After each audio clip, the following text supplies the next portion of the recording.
All right, Amanda.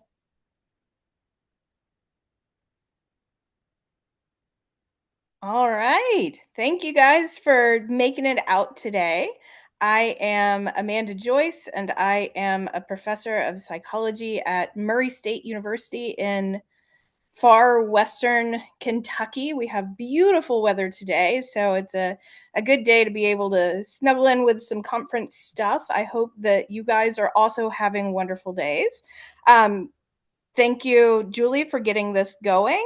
We're going to talk today about a scholarly read session of an article that I came across in college teaching last year called Did You Get My Email? It's got some research about how students perceive different instructors based off of the tone of just a quick little syllabus clause about how they'll be responding to email that particular semester, because we know that it's important to students that we're there for them. And so I thought we could just kind of talk about that research for a little while and then jump into some discussion about how you handle your own email load. I've put a little scan me QR code on every slide in this presentation so that if you want to, you can scan and get access to that particular article. But I'm hoping that you can think of this as kind of a book club, um, an opportunity to discuss research that has been done, an opportunity to bring your own experiences to the table. But I've been in many book clubs where people show up and they have not read the book, and I assume that that'll be the case here as well. That not everybody has had the opportunity to read this particular article. So I prepared just a few slides to get us going, and then I hope I'm gonna get off of these slides where I can see everybody's faces and we can have a conversation about things. I hope you'll feel comfortable interrupting me at any time in all of this. To answer questions, to ask questions, to chat through anything that piques your interest. If you ask questions, I will ask that you please unmute. It looks like I can't see the chat from my end, so I want to make sure that all of your good thoughts are being heard. But I'll jump in with just some questions to get us going about what your current email volume looks like. I'm going to take a guess that it's a little drowny right now, right? Particularly at this time of the semester.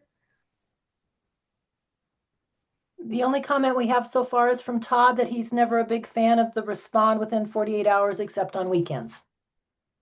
Yes. Ooh, and let's talk through that as we go through this, because there's a couple of things going on there. The urgency of it, but also the formality of it. And I think this work has some things to say about that. Any other thoughts? I What's yeah, oh go I love this topic. I demonstrate this to faculty all the time, and I feel like we get abused by email. So, I mean, I literally can demo what this looks like on my phone right now. This is my inbox. I have three emails right now in my inbox. That's my work email. In my personal email, I have three as well. Wow, Um, so you're going for that inbox zero? Well, no, I'm going email inbox less. Like I don't want to feel like it's a burden. It seems like once the tool becomes like burdensome, it's no longer, it's just no fun. And I don't want to be Mhm. that way. So I work hard at Yeah, it though. Like, I've been doing that for years. Um, but very good motivation there, I think. Like let's remember the big picture of all of this. We're in it for learning, we're in it for fun, we're in it for communication. We're not in it for, oh, I have to answer these 97 more emails. Really, really good point. Does anybody stick an email policy in your syllabi? So not a fan of the 48 hours excluding the weekends, but is this something that's required by your institution to throw in there, or something that you choose to word in a way that's meaningful to you?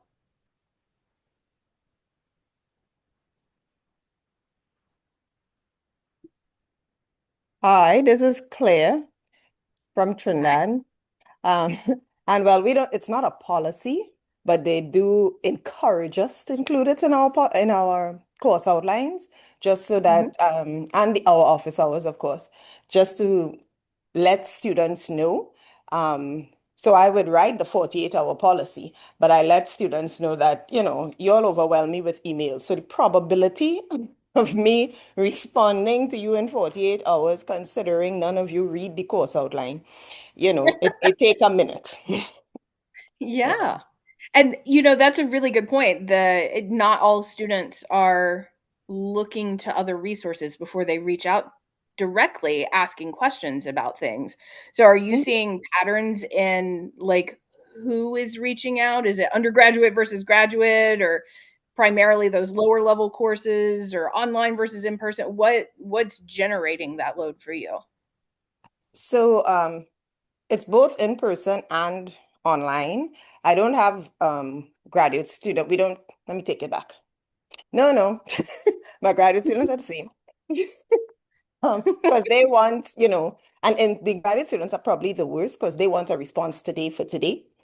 Mhm. Um, but the undergraduates are a little, well, let me take that back. This semester, they're a little more understanding, because they've had to go out on practicum. So we've really kind of been bombarded by all of their activities, plus the schools that they interacted with and all of that. So they've been a little bit more understanding.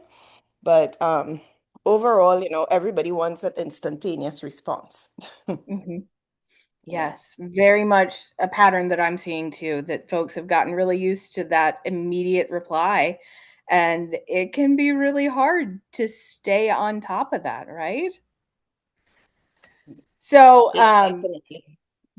uh, this particular research kind of goes into the background of all of that, and I found a lot of truth in it as well. And I think I'm hearing some themes coming up in this discussion that also found their way into this research, and that there's this expectation of immediacy. We've gotten really used to I need this thing at my doorstep and I can get it here in 30 minutes with DoorDash, or I'm going to talk to Amazon customer service right now. And we like the immediacy. We like to hear back. And I think that's kind of a human thing in this day and age, not just a student phenomenon. Um, Students, though, there's research to suggest that this immediacy is implying a psychological availability to our students. So if we get back to them quickly, we care about them. We want to see them do well. They're equating it to a sort of warmth which builds rapport with the students. And the students are grateful when they're hearing back from us, and it makes them feel like we care about them, and it makes them more motivated to try hard. And we see real improvements in their learning and their grades and their participation in their classes. And there's other research outside of what was discussed in this article that talks about that faculty student relationship lasting years and years and years after graduation. People still coming back and saying, I had a really positive student experience because of these interactions that I was having. So we want that, right? We want our students to feel these benefits, and we certainly don't want them to feel like there's a deficit in communication. And uh, when there's that perceived deficit, they lose that motivation and all of these benefits, but also lose their positive perceptions of us. They're more likely to believe that we're not good teachers if we're not getting back to them as quickly. So, kind of the easy interpretation of that is just be infinitely available. That's, of course, not possible at all, right? There's a need for boundaries, and that need for boundaries has crept up over time. So folks 40 years ago weren't talking about this particular problem. They had students who needed them, who could come to their office hours or come to class, but email has kind of encroached all of these areas of our lives. And it's also taken on some not so great gendered trends. So we know that women in the classroom tend to get boxed in more with expectations for more nurturing roles. They get punished more if they're assertive in setting boundaries, or if they're not bending over backwards for every dilemma that a student ends up facing. And so now all of those dilemmas are coming in through the inbox, and women can be unfairly punished. Everyone can be unfairly punished when they aren't seen as accommodating immediately in these emails. So how do we set some boundaries so that we can have a life? And how are students going to react to those boundaries? The authors of this particular study, if you're coming in late, there's a QR code you can scan to get to this study. The authors of this particular study brought in about 400 students following that typical population that you see in psychological research. So primarily women, primarily Caucasian, primarily freshmen in the Southeast United States. They brought these students in and they put them in 3 different categories. One category saw a syllabus. Well, all 3, we'll start here. All 3 saw syllabi from a so-called Dr. Jamie Smith, meant to be a gender neutral name so that they couldn't guess at is this male or female faculty. But they all saw different versions of those syllabi, differing only in their email communication policy. So one said, I will be available to answer questions by email. Students may email me anytime and can expect a response as soon as I'm available. That one's meant to be welcoming, friendly, a little lower on the boundaries. Okay. Another group saw one with some more boundaries. I will be available to answer questions by email. Students may email me during school hours, but should not expect instant responses or replies on weekends or nights. In my personal opinion, that seems like a rather reasonable boundary, but we'll see how students perceived that particular interpretation. And in the third, there was no email policy in that particular syllabus. And after they saw these syllabi, whichever one of the 3 they were assigned, they answered a number of different questions. Primarily, it was focused on teaching characteristics and personal characteristics. So the teaching characteristics were things like the professor gets strong teaching evaluations, professor is highly respected, I would email this professor to build a personal relationship or to get assistance, right? 1 to 7 Likert type scale, all averaged together to see what that perceived teaching quality was.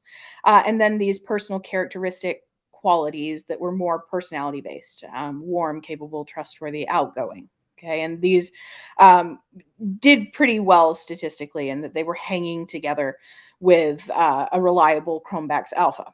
So they've seen the syllabi, they're providing the ratings, and then we're seeing how these 3 conditions fall out on both those personal characteristics and those teaching qualities.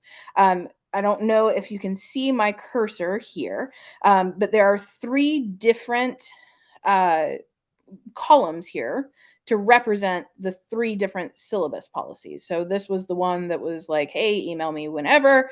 The restricted one was the one that set boundaries, don't expect the immediate reply. And what they're calling control is the one who didn't receive any sort of syllabus email policy at all.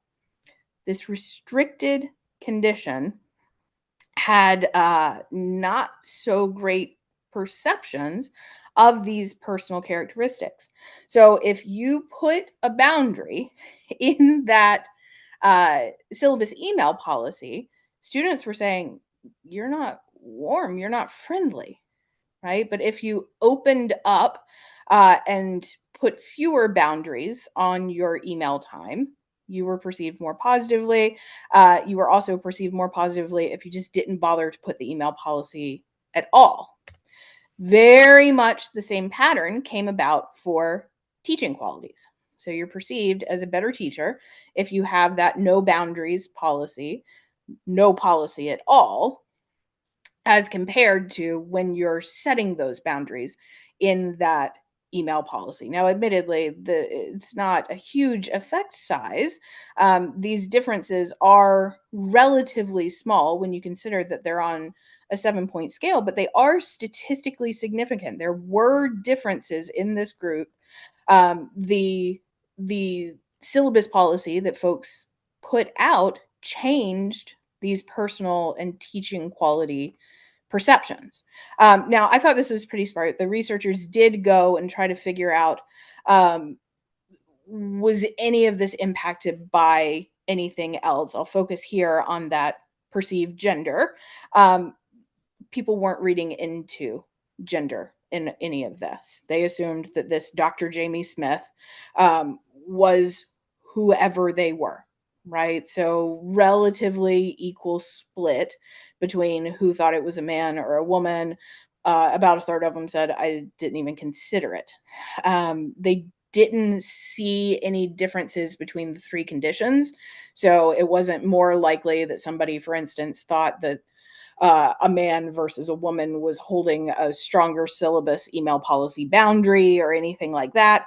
And the gender of the participants themselves also did not matter in all of this.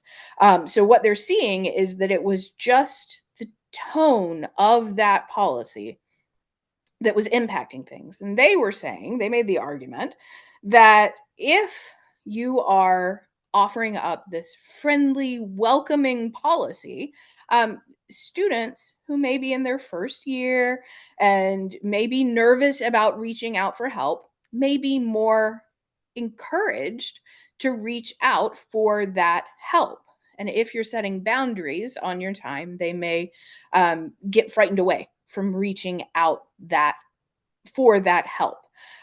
They talked about how one limitation of the study, and this is something that I would like to dive into next fall, one limitation of the study is that they didn't consider how humanizing the language might impact this. So is it that the boundaries are the problem, or that the boundaries seem too strict and the students don't know where they're coming from?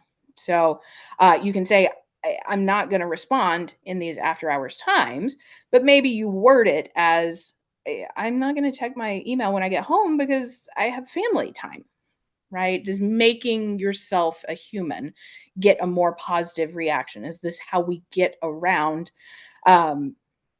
this boundary problem? They also suggested that instead of focusing on the things, the times that we're not available, maybe we can focus on the times that we are available. As always, lots of limitations inherent in any study. The biggest thing here was that instructor openness and their response time can't really be teased apart in any of this, because it's just perception of one particular statement, and students might be shoving those together. But they came to the conclusion that, hey, maybe we should consider tone in where we're setting these particular boundaries. So I want to bring these questions up, and then I am going to shut this down so that I can see your faces and we can have a conversation about this. But I really do want to just open the door to a conversation about, does this mirror your experiences, and does it make you consider how you might throw an email policy into a syllabus or leave it out entirely, how you're setting boundaries, where you're setting boundaries? And if you are still trying to get to all of those emails, how do you get to those emails? Are you relying on filters and auto organizing in Google into folders, or trying to limit the number of emails that you get through scheduling websites and all of these sorts of things? I just want to know what's working for everyone. I'm going to go ahead and stop share so that we can have a conversation. And there are a few comments in the chat, so if you want to read through those real quick. Let's see. When the tool uses you, we are in trouble. Heck yeah. Probably all people like a quick response. It's not what you say, but how you say it. Absolutely. Can we dive more into that one? It's not what you say, but how you say it. How do you say it that makes it work?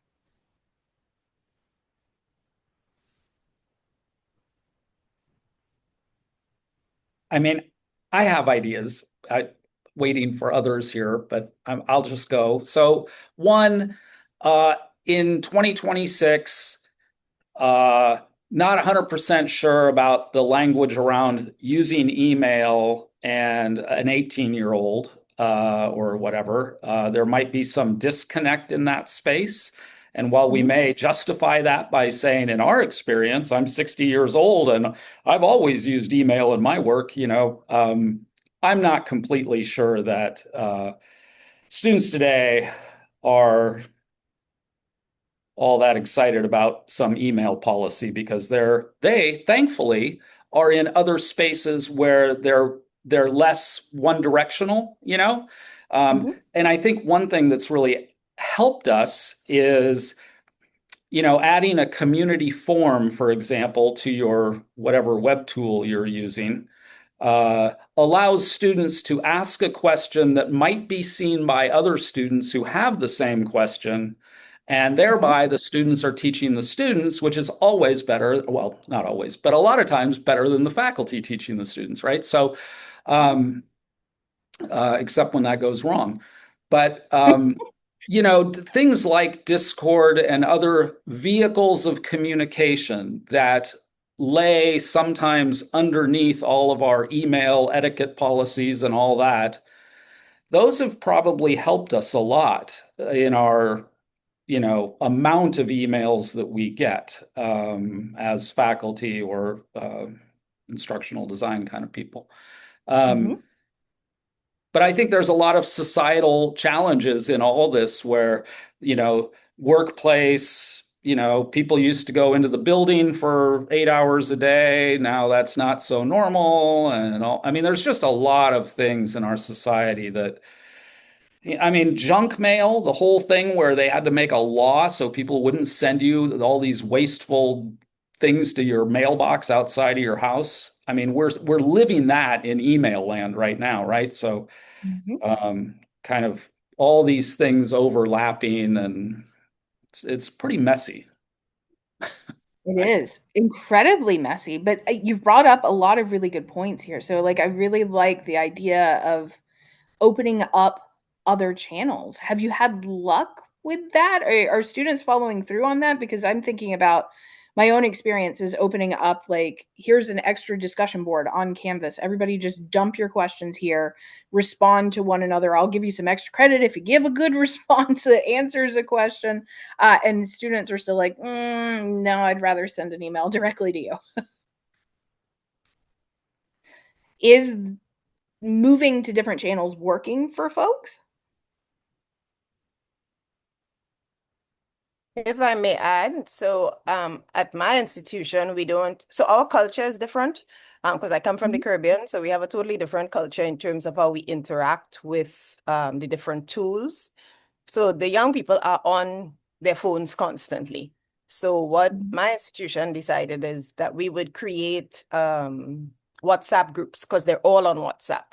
So we use WhatsApp groups to interact with them. But my policy, it's not a written policy, but it's a stated policy. First day of class, I state it and I also put it in the chat and I put it next to the link that's on my first, course information module that Yeah. I'm not necessarily going to respond to any messages received on my phone, but the WhatsApp group is there for you to interact with each other and answer questions because, they've got all the information by and large for everything, but because they know you are there, they prefer to Yeah. get a direct answer from the teacher rather than from doing the work themselves, which involves a little bit of reading and comprehension. So it's so that remains a challenge because they do reach out to me on WhatsApp, just send me a private message, but it's always Mhm. with an apology. So sorry I'm sending you an individual message, but you know, Yeah. so I I love the idea of providing them that opportunity to connect with one another. I think that's really cool. I think I think we're increasingly hearing things like, I don't know anybody else in the class. And there you go. There's the opportunity to know others in the class. Whether they take advantage of that or not is dependent on a lot of factors, but so cool. I'm seeing some things pop up in the chat about email taglines. So please expect a response Monday through Friday, 8 to 4, or during my working hours. Let's see, my email tagline: normally I'm against big things. I think the world is going to be saved by millions of small things. I love that. So there are ways to frame the personality and frame the expectations in those emails as well. I like that. When I was reading about the tone in that particular study, it reminded me of an old psychological study. I'm not going to get all the details right, but basically it was a bunch of Confederates standing in line at a copier in the library, and somebody would come in and cut in line. Can I get in front of you? And people would say, no, there's a line. Get in the back of the line, right? But if somebody cut in front of a participant and said, can I cut in front of you? I need to make a copy. Suddenly, the number of participants willing to agree to that skyrocketed. Well, they have a reason. They need to make a copy. Everybody has to make a copy. It's a copier, right? But suddenly having that reasoning, having that framing made people psychologically more agreeable to that. I wonder if there's a little bit of that magic that we can throw into our syllabi and into our communications about communication. Has anybody thrown AI into the mix of all of this? And have you seen students' reactions to that? I'm thinking this semester, Murray State just released Dunker AI. Dunker is our mascot. And Dunker text all of the students, how are you doing? And they can text back with questions that they have about campus, and they thoroughly hate him. They find it intrusive and they get very angry about the process. Okay, I'm hearing, nope, I promise my students they will all hear from me personally, never a bot. Yeah. Others on the same page there? Well, what's funny about never a bot? Prior to AI, I had like standard feedback responses for my students. So, they would all get essentially the same response, but they never said it was robotic. But since the onset of AI, they haven't said anything yet, but I just wonder if they may think that it is an AI response they're receiving, because it is really just a cut and paste feedback response that I've been using. I haven't really changed it up because they're asking the same questions. You would think that, so many years have passed, some of the questions would change, but they usually ask the same things again just because they haven't done the reading, right? Mm-hmm. Mm-hmm. So the cut and paste from a Word document can sound like AI to them. I've had similar responses to when I leave comments on assignments. Students will come up and they'll say, well, I don't know if you actually typed that comment, but yeah, I typed the comment. But they assume if it comes in a timely manner, or if it sounds old fashioned or whatever else, it may be AI. It's a new assumption working its way in. I have some standard responses for things I have to say repeatedly, but it's in my own language, cut and paste from my own Word doc. Yeah. Canned responses in Google has been really good for that for me, when it's the repetitive things that generate the same wording every single time. Hey, I need to reach out to you because you haven't credited participants in our participant management system or whatever else. Yeah. Todd, I see a hand. Yeah, I just want to, I love the copy machine sort of analogy or metaphor when it comes to the world we live in today, which is essentially the same thing, but it's the copy and paste version of the copy machine, right? I mean, here's how I see that in all its glory. I have two kids. They went to school and they would get these report cards. And on the report cards was, math, English, science, and then there was a column for some grade, and thankfully they were good grades usually. And then there was the comments column, where me as a loving father wanted to hear kind words about my kid that were handwritten by some other human being that I may have met at parents' night or something. Mhm. So I read the first one and it says, "Your child is a pleasure to have in class." And this is all on one piece of paper, right? Yeah.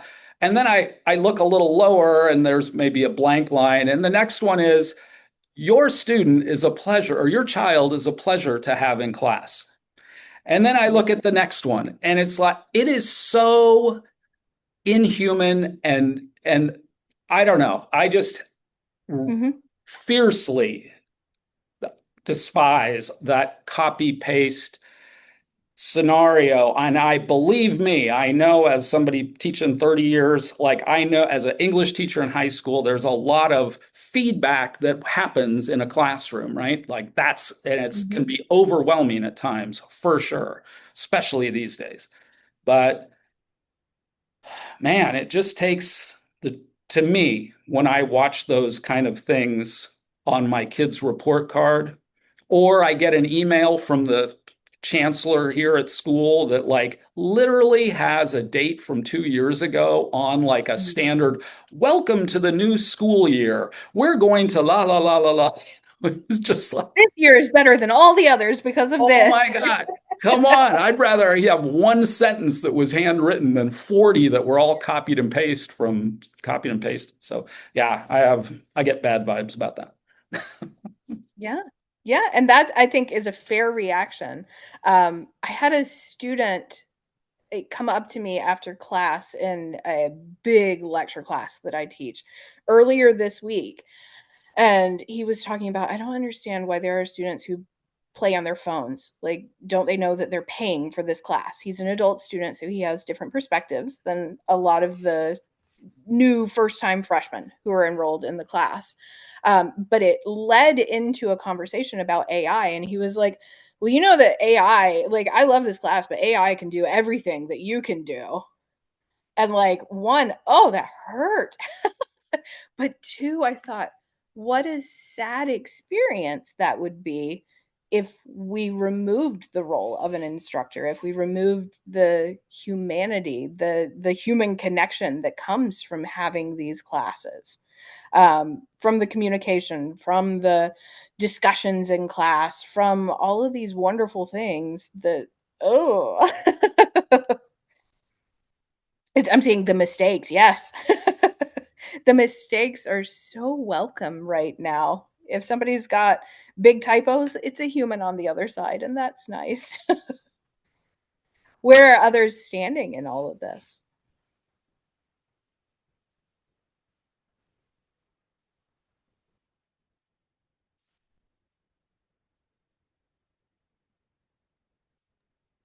If I may again.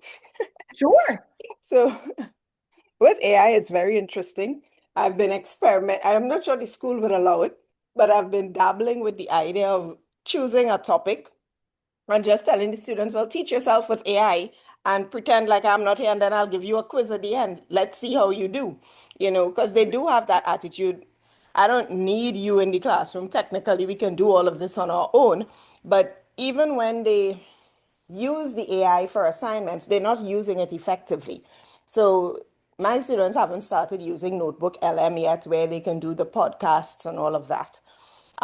So they're not really interrogating the material. They're just generating information with the AI to complete assignments. So they're not really getting deep into it. And then of course the feedback that they get is also very generic. So it's not delving into, well, how is this relating to our cultural biases and so on. And some of them have mentioned that they do prefer to get feedback from me, just in Mhm. class feedback, because of the nuances that I would come up with associated with, our village life or our city life, versus city life and so on, where AI doesn't know anything about Trinidad and Tobago. I mean, it's getting better, but it really doesn't know that much because we don't have the data on the internet, right? Mhm. So it's interesting, listening to them, and it just gets me excited about how can I put this to the test to see if they really think that they will get all that they need. Just do it with AI by yourself, you know? I don't know how I it'll work out. love that. I absolutely love the idea of letting them try and fail and realize.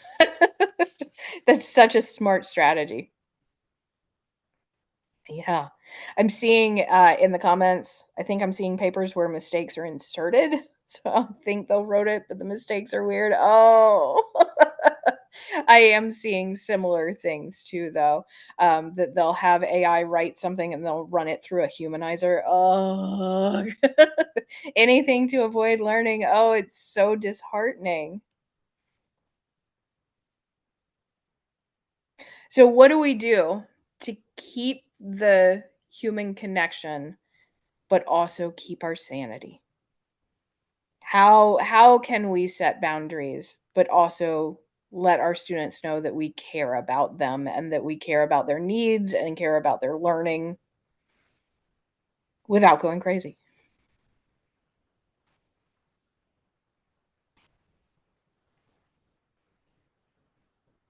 I think we are still, as we probably always have been since the Industrial Revolution, really grappling with tools and technology and using them wisely, whatever the heck that means. Like, because I don't Mhm. really know, but I do know that we often create things that we then get used. I mean, this is Marshall McLuhan, kind of some fun classic, you know, uh, socio media techno stuff, but I'm not sure we do a lot of this stuff all that well. And I think, I mean, personally, like I'm willing to like, man, I don't use email very well. Like I don't like it that much and I don't use it that well. But I do know that people deeply appreciate my responsiveness to them, both my students when I teach and the faculty here. Um, that's that's how I'm doing it, and I don't know. It's I think everybody finds their own path, and it is very difficult these days to be an educator and be digitally sound as feeling good about what you're doing, feeling good in the environment we're in with all the stresses in universities, and I think just a lot of grace and patience for ourselves as we move through all this is going to Mhm. be helpful. Very good point. Being forgiving of our students, being forgiving of ourselves, understanding that we're all new at all of the new challenges. It's a really good framing to it. I like that.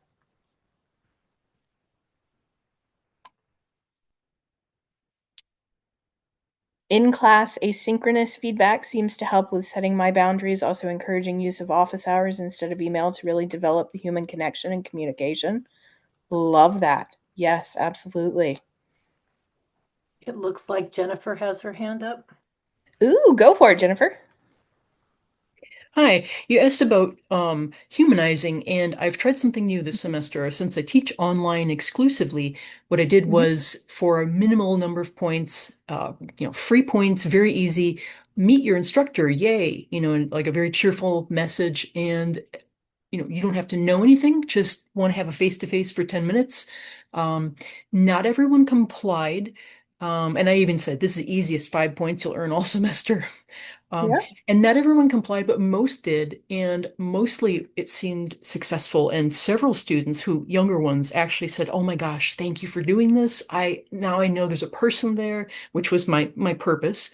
I would tell everybody, I want you to know I am here to help you. And this is me. It's a real person.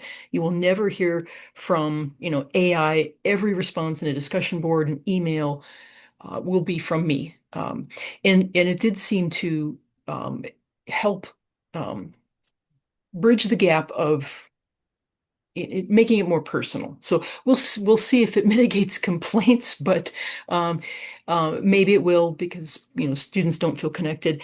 It has not helped with the problem of non-compliance of completing assignments. I had hoped it would, but it is not. There's still people just not doing assignments. But I hope there's more connection. I love that. They can get in there the first time, be incentivized to get in there the first time, and understand that you're real, you're a human, you're there to help, you're not going to jump down their throats, and can set the expectations for the rest of the semester. Do you see them coming in more frequently after that? I have not yeah, I have not, which is a little bit disappointing. It seems that a couple of students were more communicative via email because I would say, there's, oh, I don't know if I should ask this. No, please do. Thank you for asking this, and I'm really responsive to it. And I said, I'm going to update the announcement to make this more clear. So I think I've had a little traction, not as much as I would hope for. But a starting point, and I love that. I'm seeing in the chat some other suggestions, things like video announcements or feedback also help place a face to the person doing the stuff. I have also seen within my department folks who not only have an assignment that says, come meet with me, but for our graduate students, come meet with everyone. You are required in your first 2 weeks of class to set an appointment with every faculty member in the department so that you're not scared to reach out to them as you move through the program. If you're online, you can do it on Zoom. If you're in person, you can come in person. Ooh, go for it, Jennifer.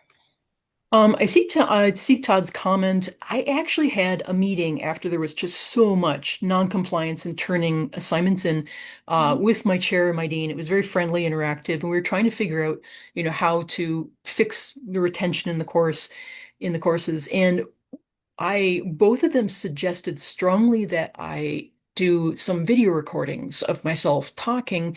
I pushed back hard on that. So I did the Zooms instead. Actually meet me synchronously, in real time, one-on-one. That's what we ended up with. But I pushed back because I feel like every person and even every class has a personality of its own.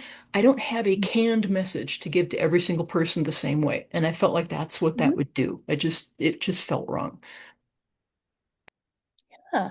I love that. So you were able to take this thing meant to personalize the course and further personalize it by making it synchronous like that.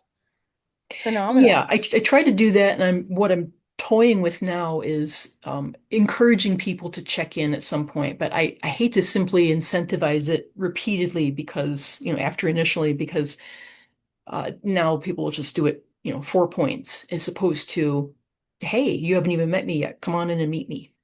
Mm-hmm. I am going to interject that we've got about 5 minutes left. I always like to take the recording off so that if there's folks that don't want to be in the recording, they can speak up now. But we've had some great comments already, so let's go ahead and do that if that's all right with you, Amanda. Absolutely. Yeah.